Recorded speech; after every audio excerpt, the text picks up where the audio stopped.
Hello, good afternoon, listeners. And if you could recall, in our previous lectures, we were on discussion about the productions and the growth, and we are able to see how the economy of different nations look and how it tends to see some of the economy are sound and some are weak. And we have seen the level that determine the performance and the efficiency of the economic growth of the particular nations, a different economy from the upper class, the middle class, and at the same time, even the lower class who are on the poverty axis. Today we are going to continue from where we stopped, an area of income and growth around the world. The questions around here, it entails why are some countries richer than the others, as we saw in our previous lectures. It tells that some countries are richer, some countries are poor, some countries are manageable. So what brings the variations? That's what we are going to see on this aspect. And why do some countries grow quickly while others seem stuck in the poverty trap? What policies may have raised growth rates and the long-run living standards in the global economy? This, per se, the answer to this is just productivity. Productivity, they recall one of the 10 principles from chapter 1 discussed in the previous lectures. A country's standard of living depends on its ability to produce goods and services. This ability depends on the productivity capacity of that country. The average quantity of goods and services produced per unit of labor, that is the ability of labor to produce in a given economy. What is the soundness of this labor ability to produce in a given economy? And this has to do with what? The real income, that is Y, level as well, which is equal to the quantity of output produced in a given economy, and labor at the same time, the quantity of labor. How many form of what is the labor capacity of that particular country is one of the measures also to determine this productivity, and one of the reasons of variations in this, because some countries have expertise labors that can produce and they have enough output as a result of that having enough labor in that productivity capacity. That means that if you want to testify to see for labor or the output, what is the average range of productions between the labor and the per capital output or per worker? For a single worker, how many each and every individual worker can be able to produce in a given country? Another one is why the productivity is so important. How do we see it as important? When a nation's workers are very productive, a real GDP is large and income are higher. Yes, whatever, because in as much as you have a productive level and they can produce as much as their capacity, that country will have enough output in the given economy. And the considerations, if you could look at the way the GDP can be determined, is by the output of that country productions over a given time. So the higher they produce, the higher the level of their GDP. And the higher also the level of their income. Then when productivity also grows rapidly, so living standard also move rapidly and stand at a standard level. So the higher the productivity you have, the higher the tendency of your standard of living. And when and determine productivity and its growth rate, what are those things that can determine productivity and the growth rate? One of these is the physical per capital worker. That is the physical capital per worker. This physical capital per worker, it entails to just the stock equipment and the structure used to produce goods and services over a given time. That's called capital. Now, this is the net to be K, meaning that per capital, what is the ability of worker over the capital now? That is what is the ability what capacity of capital does the worker have that he will be able to produce over a time. Productivity is higher when the average worker has more capital. That is, he has machineries and equipment and other things to do his production, because you cannot produce with empty hand. The capability or the machineries and equipment ability in a given nation is the capacity of its labor to produce over given a time.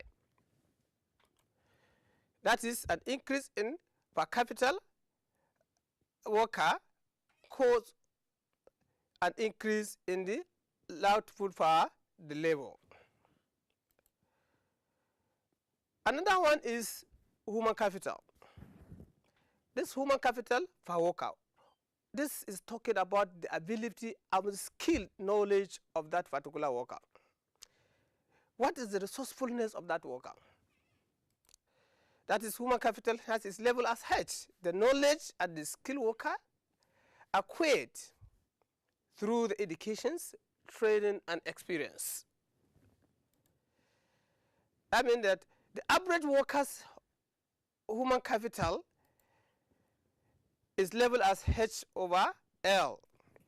Now, productivity is higher when the average worker has more human capital.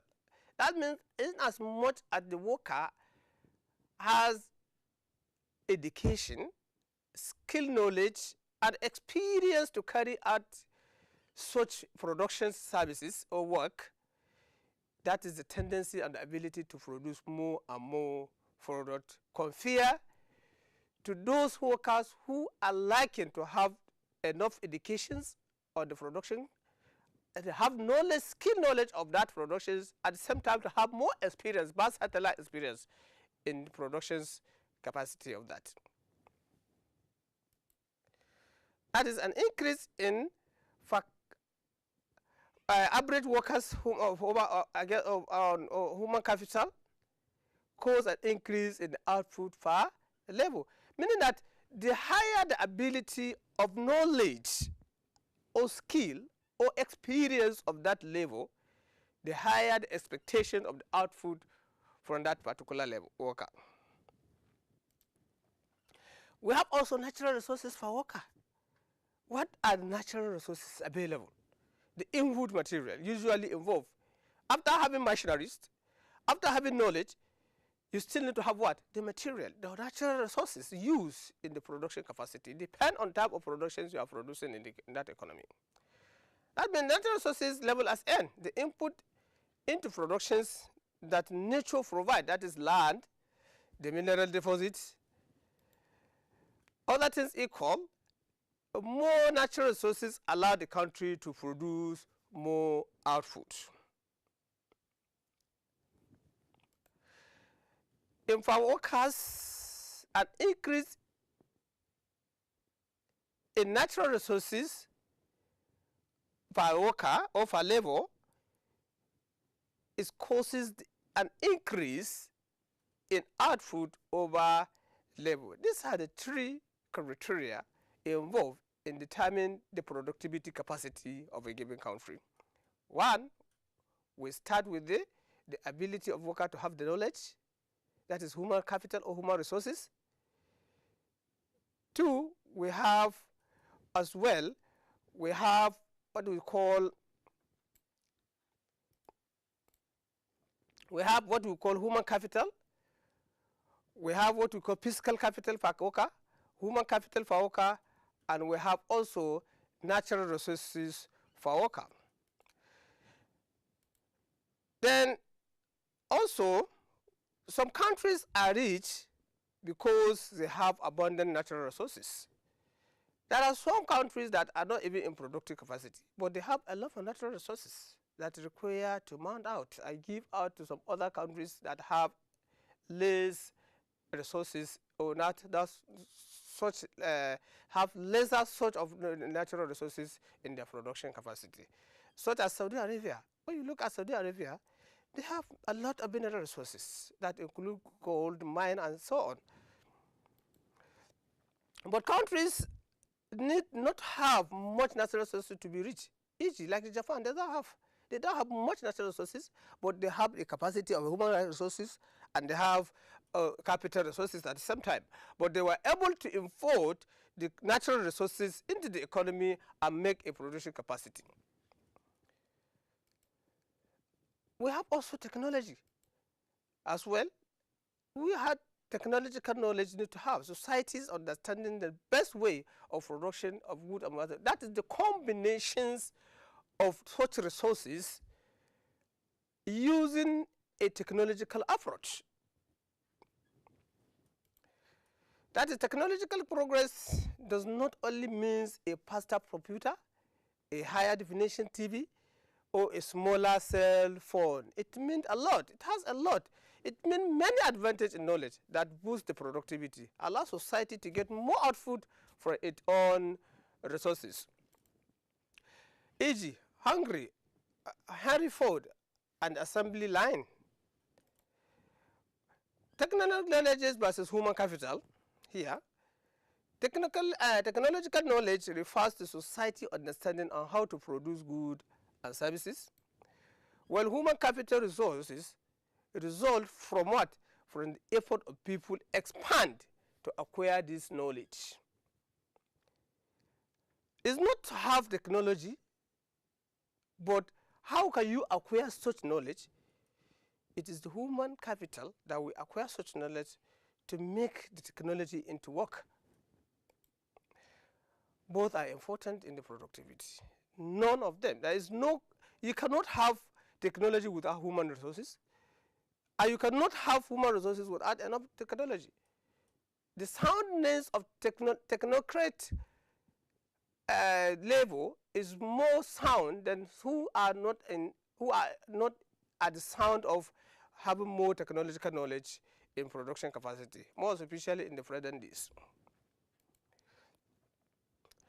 Then this production involves some certain functions. The production functions is a graph or equations showing the relationship between the output and the input. What are those resources involved in the productions? And at the end of the production process, what amount of output produced over given a time? That is the essence of these production functions. This standard that the Y output is the functions of labor, capital, human resource, and natural resources at the same time. That is the combination of the two, of the four factors that involve in the production capacity. That is, output depends on all this, where F stands as the function that shows how input are combined to produce the output. A is the level of technology. That is, technology multiplied by the functions. So improvement in technology increase what? The output, allowed more output to be produced from any given combination of inputs. If you combine technology with labor, it will give output. If you combine technology with capital, it will give proper output. If you combine technology with human resources, that is skill knowledge involved, it will give output, sound output. And if you combine technology with natural resources, at the time you get a standard output. Now, the production function has the property that is the constant return to scale. Changing all input by the same percentage causes output to change by that percentage. For example, doubling all input, that is multiply each by 2, causes output to double. When in productions, you are using one machine, you are at the same time, over a time, you add another machines, the output expected from this combination of factors, it intends to have more and more output compared to when you are using one machine, one single machine. At the same time, when you employ the services of a level and you add additional level, the output expected, if this particular level over given a time can produce 20 or 1 ton of a particular product, by employing another level is expected to produce at least minimum of 2 tons of that particular product. That's what this is talking about. That is the multiplying, that is doubling all input into production capacity.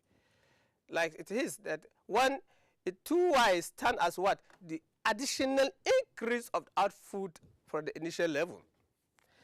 By addition of additional labor, capital, human resources, and the natural resources.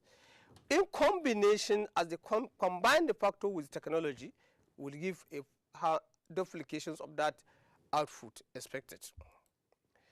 Increasing all input by 10%, multiplying each 1:1 cause output to increase by 10%. That's how it shows there. Also, the production functions, if we multiply each output by 1 additional labor, then output is multiplied by 1 additional again. Then also, if you look at this equation, shows that the productivity output for worker depend on what? The level of technology, A, physical capital for worker, human capital for worker, and natural resources for worker. Now, the activities and learning questions, which expected for the student to go and practice. At the end of the day,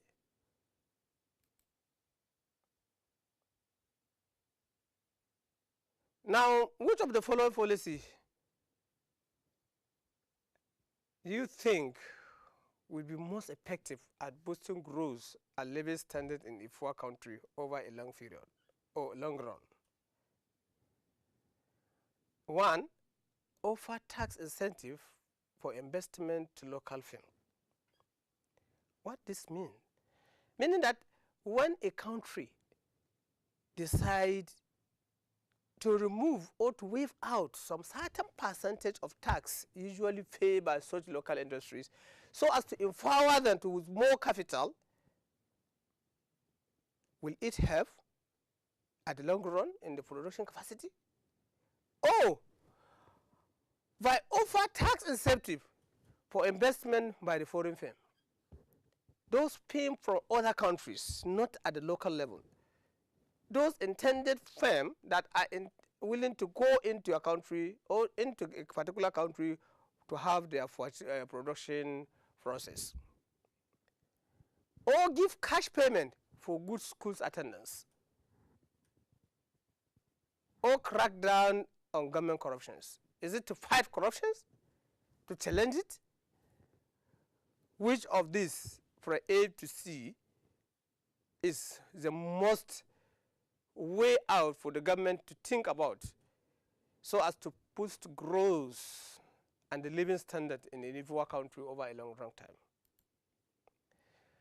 Or to restrict import to protect domestic industry.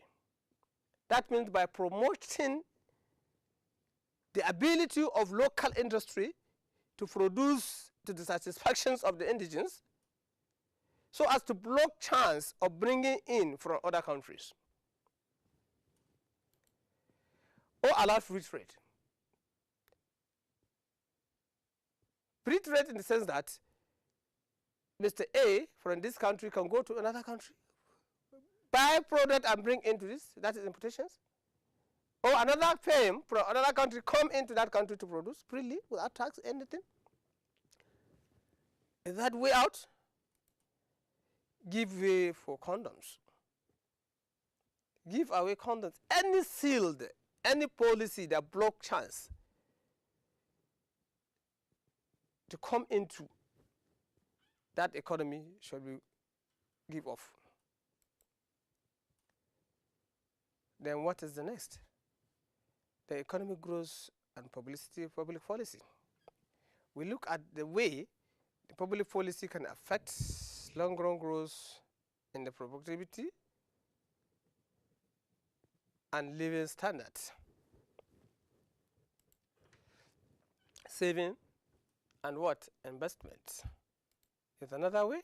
We can boost productivity by increasing capital, which require investment. Since the resources scarce,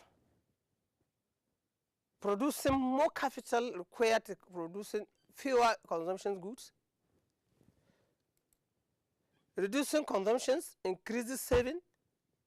This extra saving fund the productions and investment goods. That is more detailed in the next chapter. Hence, a trade-off between the current and the future consumptions. Diminishing returns and catch-off effects. That the government can implement policy that raises saving and investment. Then capital will raise, constant productivity and living standard to raise. But this faster growth is temporary. It's a short run. It's just a temporary. And in the long run, it will be a side effect due to what? Diminishing return to capital. It does not entice to increase the capital intensive in the economy. As capital raises, the extra output from an additional unit of capital falls.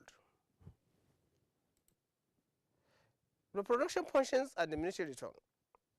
This is the y-axis and the x-axis. This tend to be what?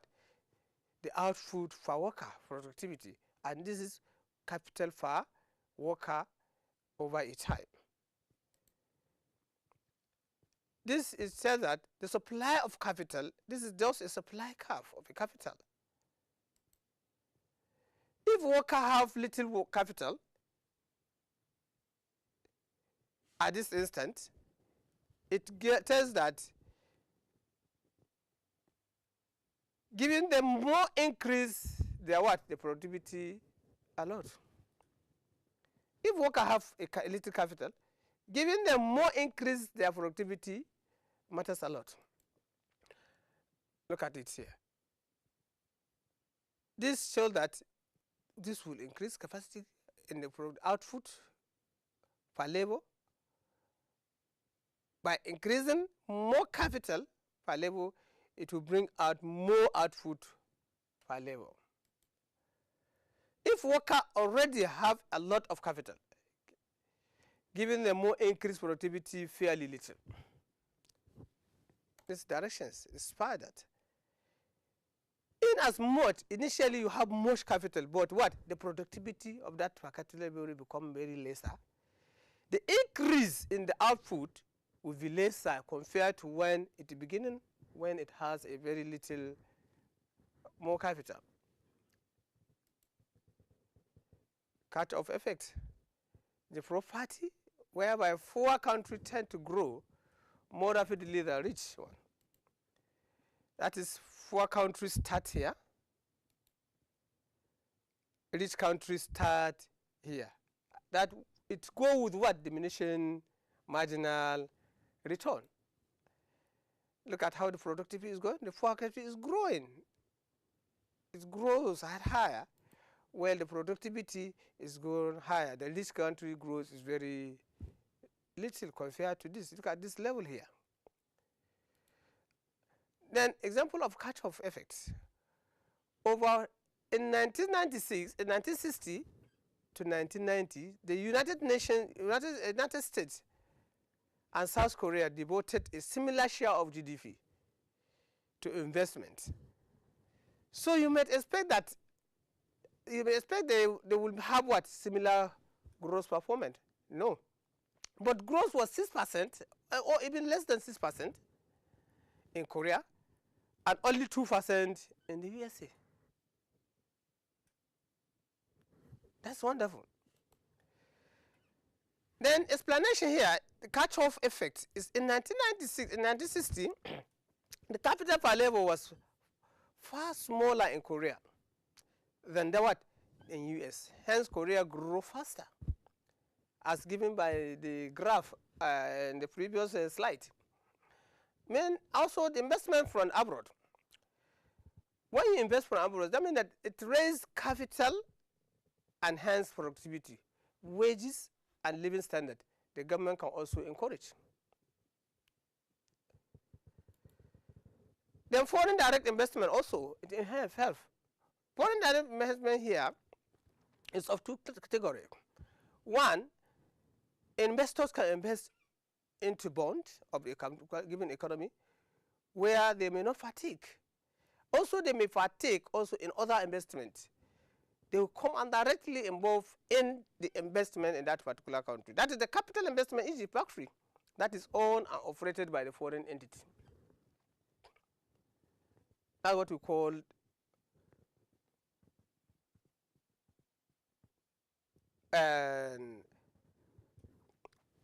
this as foreign portfolio also investment. And at the same time, in this investment, the operations of that business is owned and held by the resident, while the capital is given by the foreign investors. That is the capital investment financed by the foreign money or foreign investors, while the operations of that business is under the control of the resident. Some of the returns from those investments flow back to the foreign countries that supply the fund, but don't forget, at the same time that the host country will at the same time benefit from even the revenue, more output.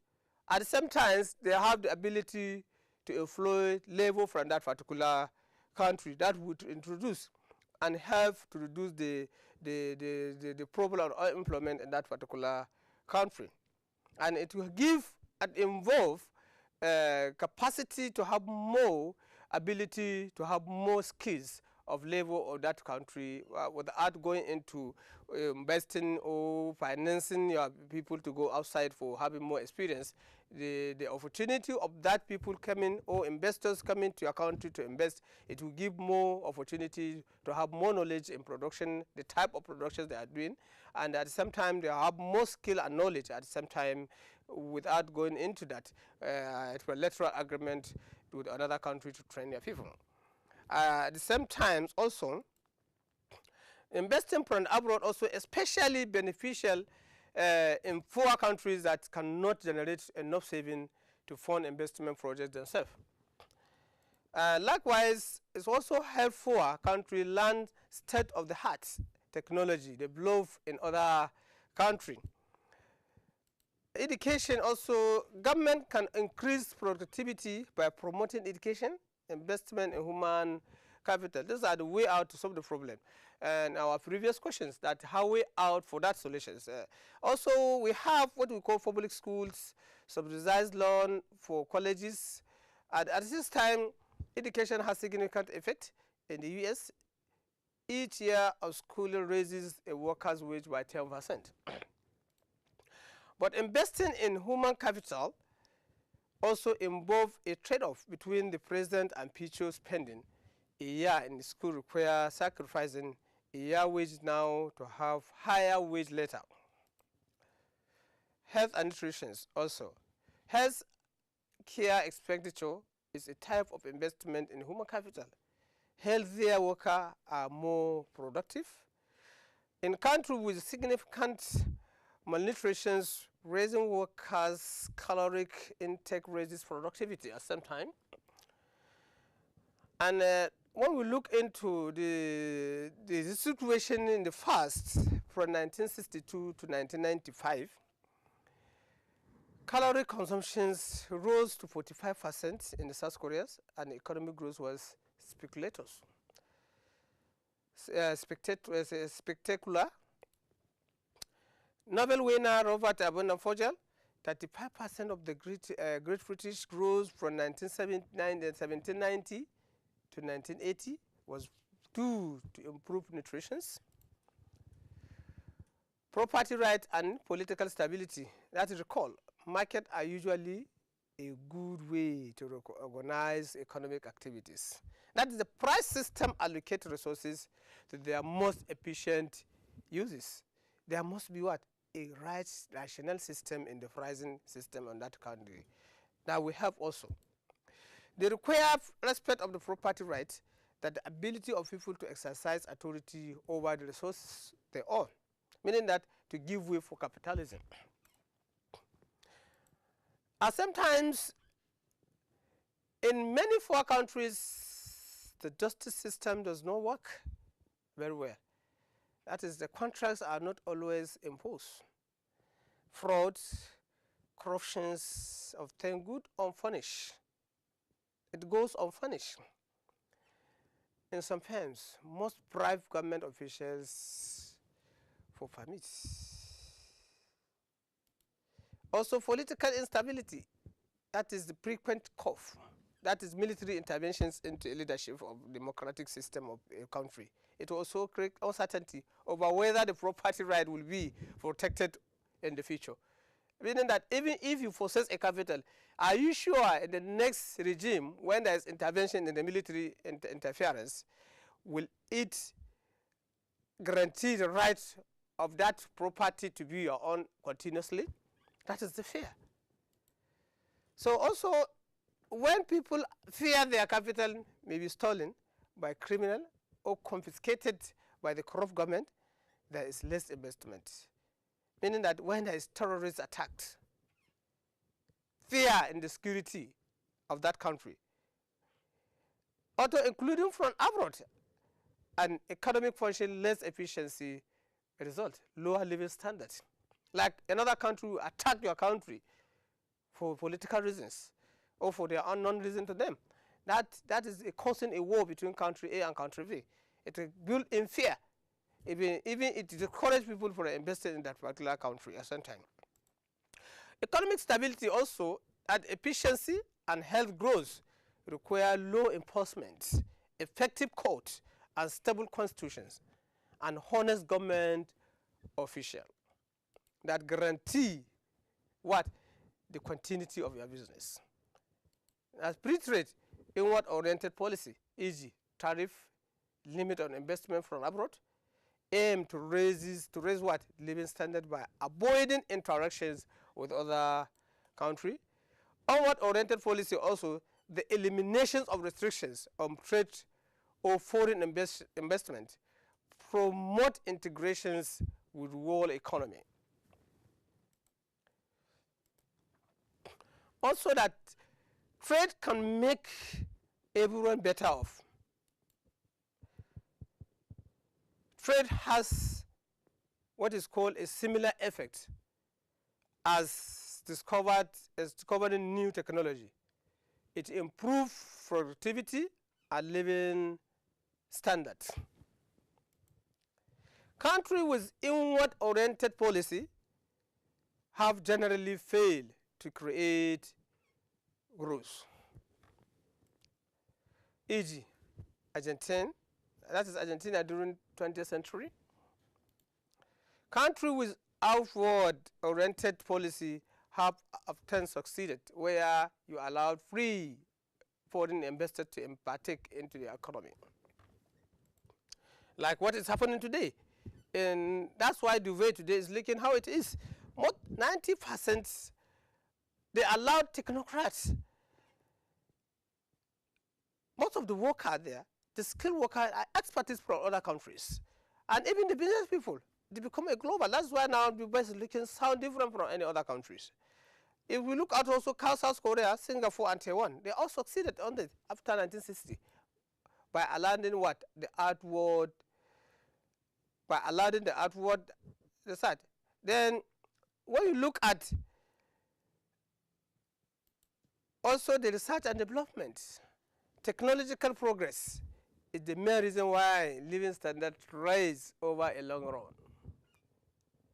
To encourage research, to find out way out for your government, what are the losses, what are needs to do, how to improve, and what are the measures to be taken to find out such losses in the economy, so that to give way for development in that direction.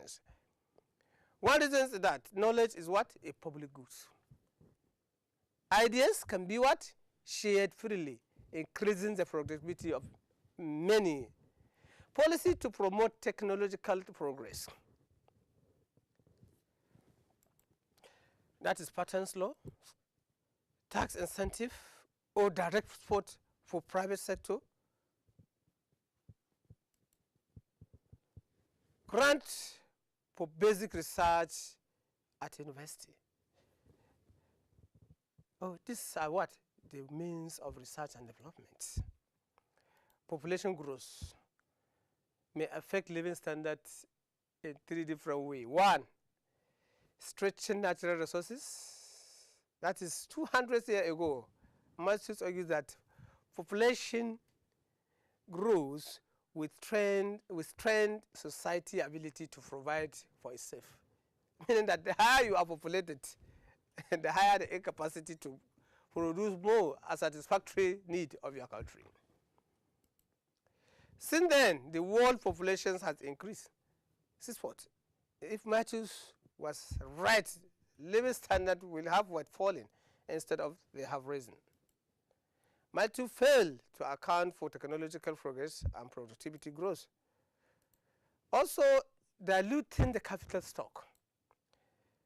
Bigger population, that is higher labor, or that is higher or lower per capita level, lower productivity as standard, living standards. This implies that the human capital as well as the capital resources, fast population growth, more children, greater strength and education system. Countries with fast population growth tend to have lower educational attainment. Diluting the capital stock also. To combat this, many developing countries use policy to control population growth. China's one child per family laws. If you want to have another legitimate, you need to pay contraception, education, and availability.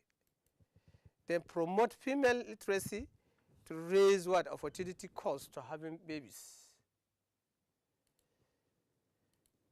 Also promoting technological progress. More people, more scientists, inventors, engineers, more frequent discovery, faster technological progress and economic growth. Evidence from what? Michael Kramer over the course of human history. Growth rate increase as the world population increase.